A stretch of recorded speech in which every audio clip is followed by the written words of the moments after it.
جی S herbal wholesale آیورویدک ادویات کا قابل اعتماد مرکز تجارت کے خواہش مند حضرات کو ہم مکمل ٹریننگ دیتے ہیں۔ ہمارے ساتھ تجارت کر کے بھرپور پیسہ کمائیں۔ علماء کرام، حفاظ، ڈاکٹرز اور میڈیکل والوں کے لیے خصوصی رعایت۔ تفصیلات کے لیے ابھی رابطہ کریں۔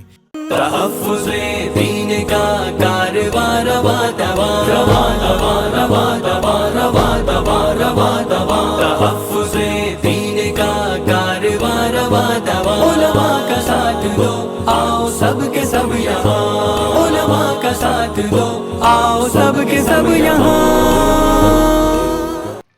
کہ میرے بھائیو، دنیا میں اللہ نے جتنی بھی نعمتیں ہم کو عطا کی ہے، ایمان کے بعد سب سے بڑی نعمت اولاد ہے۔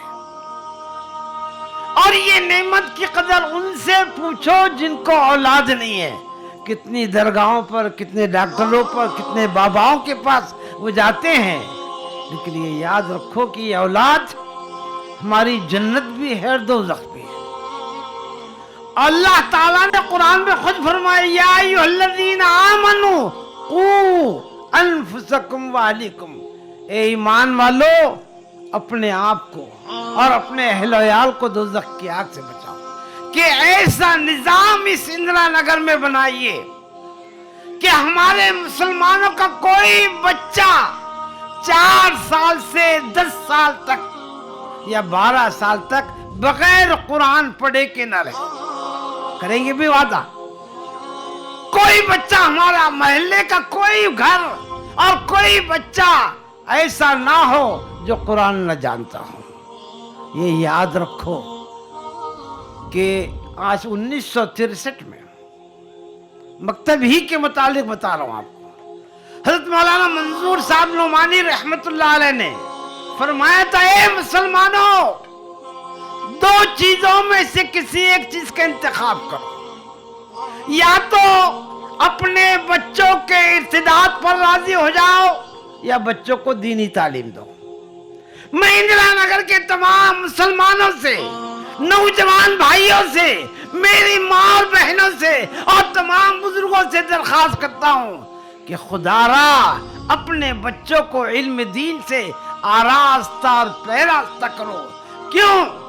آج ابھی وقت نہیں، میں آپ کو بتاؤں کہ حالات کتنے سنگین ہیں۔ آج حکومت کس طریقے سے مسلمانوں کے ایمان کو سلب کرنا چاہتی ہے۔ یہ جو نصاب اور اسکولوں کا سلیبس بنا ہے، اگر ہم نے اپنے بچوں کو مکتب میں آج دین نہیں سکھایا تو یہ لکھ کے رکھ لو کہ 15 سال کے بعد ہمارے بچے اپنے ایمان سے ہاتھ دھو بیٹھیں گے۔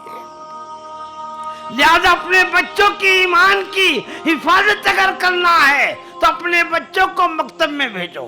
مکتب کی تعلیم فرض عین ہے۔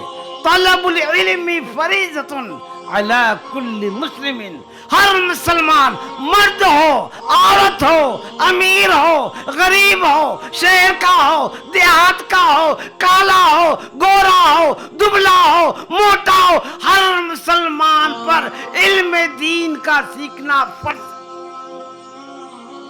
کوئی خالی نہیں سے۔ افسوس، ہم سب جانتے ہیں، اگر نہیں جانتے تو دین نہیں جانتے۔ حضرت مولانا علی میاں رحمت اللہ علیہ، حضرت مولانا ابو الحسن علی ندوی رحمت اللہ علیہ فرمایا کرتے تھے، ذرا یہ جملے کو کان کھول کر سن لو۔ آپ نے فرمایا، اپنا بچہ اگر بیمار ہو جائے تو اس کی دوا سے زیادہ ضروری، عید کا دن ہو تو بچوں کو نئے کپڑے بنانے سے زیادہ ضروری بچوں کو مکتب کی تعلیم دینا ہے۔ کتنی عجیب بات فرمائی۔ اور یہ فرمایا کہ مکاتب منظم ہو، خود کفیل ہو۔ اور ابھی آپ نے حضرت مولانا شیخ نور صاحب جمالی مدد اللہ العالی سے سنا کہ حضرت مولانا الیاس رحمت اللہ علیہ نے سب سے پہلے مکاتب کا کام کیا، اور آج میں خود اس بات کا گواہ ہوں۔ حضرت مولانا صاحب مدد اللہ العالی کی خدمت میں جب ہم لوگ گئے، انہوں نے جب بات کی اور ان کے سامنے کتابیں پیش کی، آپ نے فرمایا تھا، اور پورے ہندوستان میں نہیں پورے عالم میں یہ بات آپ کی چل رہی ہے کہ ہر مسجد و